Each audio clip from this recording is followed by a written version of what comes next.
Hi friends, it's Mrs. Saul. I'm here today to talk to you about how you can be a book buddy and not a book bully. So I have a story to share with you, and it is called Forest Friends Go to School. A very, very sad story with a happy ending. Oh, that's good to know. So I want to share this story with you, and while I'm reading, I want you to pay attention to the things that you should do when you're reading books and the things that you shouldn't do when you're reading books. After you're done watching this video today, you're going to be doing a sort, and you're going to be sorting out things that book buddies do and things that book bullies do.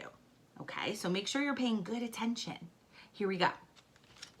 Oh, by the way, this was written by Catherine Warner. This is Miss Eloise. She is the teacher at the Woodland School. She loves to read books, but she is very sad. Would you like to know why? Take a look at her. She looks kind of sad. Her eyes are down, right? Let's find out why she's sad. Oh boy. Someone has not been treating this book very nicely at all. Just look at Froggy. Someone has scribbled all over him with markers and crayons. Oh my goodness, somebody drew with marker and scribbled on Froggy. And then with a crayon, they wrote ribbit. Well, that is a sound that a frog makes, but should you write in a book with crayons or markers? No, not a good idea. That's a no way, Jose. Not a good idea. So this is part of why Miss Eloise is sad. I think that would make Mrs. Saul really sad too if friends in her class were drawing in books with markers and crayons. That is definitely not allowed.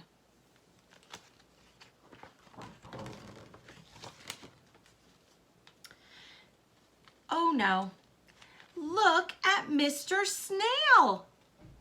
Somebody used a pencil to draw pictures all over him. Oh my goodness, friends, again, someone has not made a good choice, and they wrote in the book with a pencil. They drew a hat on Mr. Turtle. They wrote ABC and they scribbled. Oh no, and what does that say? Oh, they drew a person telling the turtle, the snail, you're slow. Oh, poor Mr. Snail. That's so sad. Another thing we definitely cannot do is draw in a book with a pencil. No writing in books at all.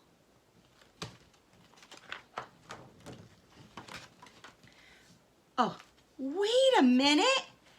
Is that juice and chocolate all over Bella Butterfly? No wonder she doesn't look too happy. Oh, look at Bella Butterfly. Can you see her face? It's kind of hard to see. She has a frowny, sad face. Somebody must have been eating chocolate, eating a snack while they were reading this book. And then they wiped their hands on it. And they spilled juice. Look at all the pink juice spilled all over the page. Ugh. Friends, that is another no-no. We cannot eat when we're looking at books, especially if it's a book that you've borrowed from the library. Maybe the library at school, or the Halden Library, or maybe our classroom library. Anytime you're looking at books, especially ones that don't belong to you, you need to make sure that you have clean hands and you are not eating and drinking while you have a book out, right? Because spilling could be an accident. Getting finger smudges could be an accident. but that's why we cannot have food when we have a book out.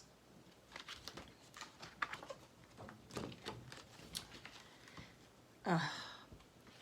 It looks like somebody played in the mud before reading this book. Mr. Turtle loves mud, but not when he's reading.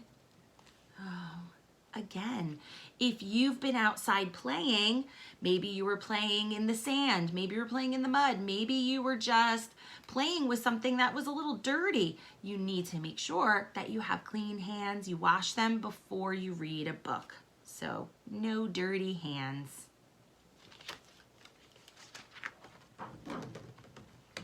Oh my goodness. Stickers everywhere. Even on top of poor Caterpillar. And gooey glue and paper too. Friends, look at this picture closely here. Somebody put stickers on inside the book, and they put them on top of Mr. Caterpillar's antennas. They put stickers all over. Look, these are more stars with faces. Oh, glue. This is glitter glue. They put glitter glue in the book, and they stuck pieces of tissue paper in here. Oh my, oh, and a pineapple sticker. I almost missed that one. Oh no. We can't put stickers or glue things into a book either, because that's not taking good care of it. Poor Mr. Caterpillar. He looks so super sad. Oh no. It just keeps getting worse, friends. Look at this. Somebody wasn't careful and they ripped this page. Poor little birdie. The whole corner of the book, of the page, is ripped off. Oh my goodness. We have to be very gentle when we turn pages in a book and not too rough. Also, sometimes I've seen friends where, I've seen it in my class a few times, but usually it's happening at home when people have books that they borrow or that they bring home. What's happening is they tell me that they have the book, but then their brother or sister takes it, maybe a baby or some, a younger brother or sister. And when they try to pull the book back, they wind up ripping it. So we have to be very careful when turning pages, and we have to be very careful if you're trying to get a book from somebody that you ask for it nicely. And if they don't want to give it to you, instead of grabbing it away, you have to either talk to them nicely and say, please, can I have the book? And if it's a little brother or sister and they're not listening, you might need to get mom or dad involved to help you. If you're in school, you might have to ask me or whoever teacher you're with to help you, okay? But we can't fight over a book because we could accidentally rip the pages, or if we're not turning pages carefully. So we have to be careful. And sometimes accidents happen. We know that. So don't worry, you're not going to be in trouble. But we do have to be very careful. Oh, but now our forest friends are happy because they know that you will take good care of this book and all the books in our classroom. Can you think of some ways to treat books nicely? So I want you to take a minute and think about, this book really showed us what not to do with a book. So I want you to take a minute and think about what are some things you can do to treat a book nicely. Let's think for a minute here. What could we do? I'm gonna think too.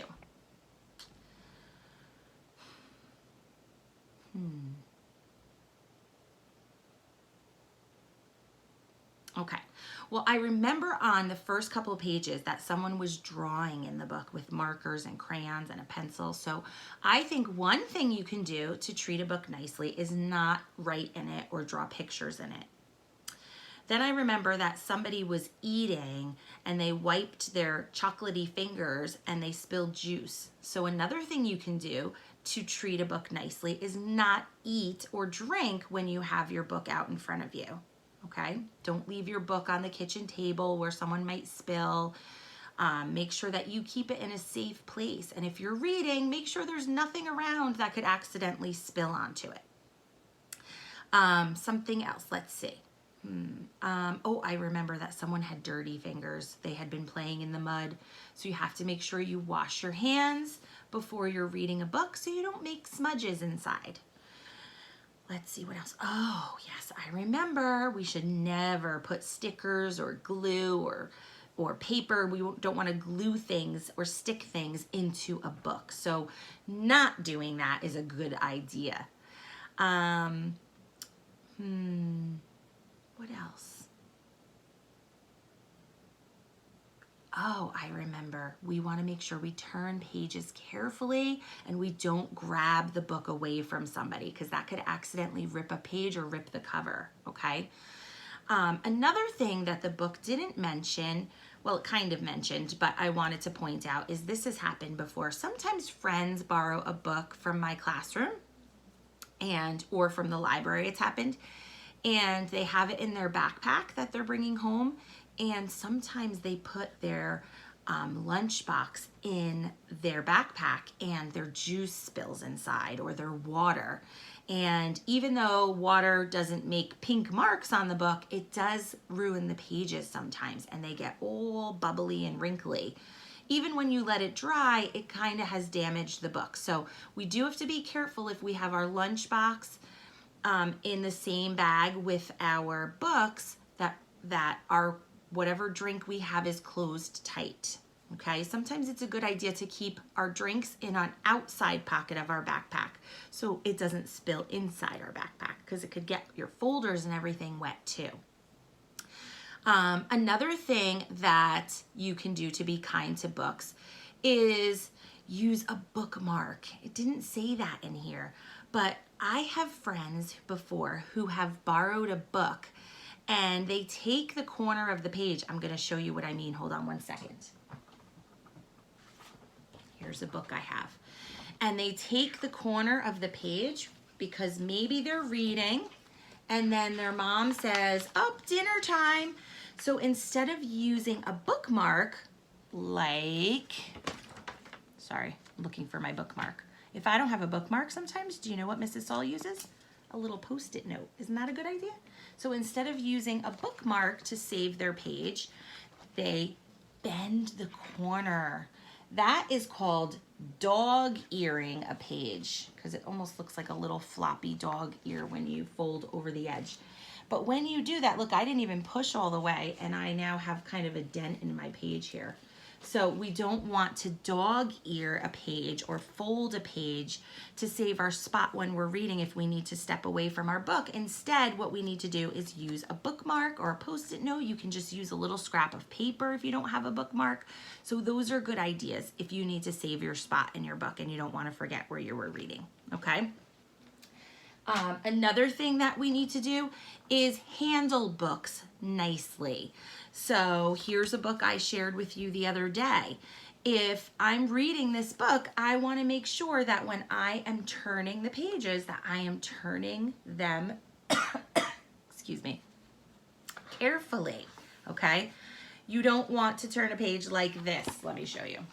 I've seen friends do this, where they bend the page like this to turn it. Okay, now I did it super gently because I didn't want to ruin my book. But if you do that hard, you could get bends in your pages, okay? So you want to pick up the corner and carefully turn your pages. So using gentle hands to turn your pages is a good idea also. If you are reading in the classroom or maybe at home, you want to be careful about where your books are. So sometimes in the classroom, we sit on the floor to read our books. And if you're sitting on the floor to read your book, you want to make sure it's fine if it's on the floor next to you, but you do want to be careful if you get up maybe to go to the bathroom and you're walking past someone's book. You don't want to step on them if their book is on the floor or accidentally kick it. So you have to be careful, watch where you're going. We don't want to throw books. Another thing that sometimes happens that I want to talk about is, I got another book here. Sometimes I see friends go like this with my books. And they kind of like roll it up like this. Now, again, I did it pretty gently because I didn't want anything to happen, but even doing it just gently, my book kind of has like a little bend to it now. So we don't want to roll up a book. We want to hold it, keep it flat and straight so that we take good care of it. So these are all the ways that you can be a book buddy and not a book bully. A lot of people in this story were being book bullies. They were not taking care of the book. So we don't want our first graders to be book bullies. We want them to be book buddies. So I hope that helped you learn about how to be a buddy to books. And now you can go ahead and do your sort. You might need mom or dad or an older brother or sister or whoever you're working with at home today to help you read the words in the boxes, and then you decide which spot you're going to put it in. Are you going to put that thing on the side that says book buddy, or are you going to put it on the side that says book bully? Okay, so good luck to you. Thanks for listening. I hope you're having a wonderful day. Bye.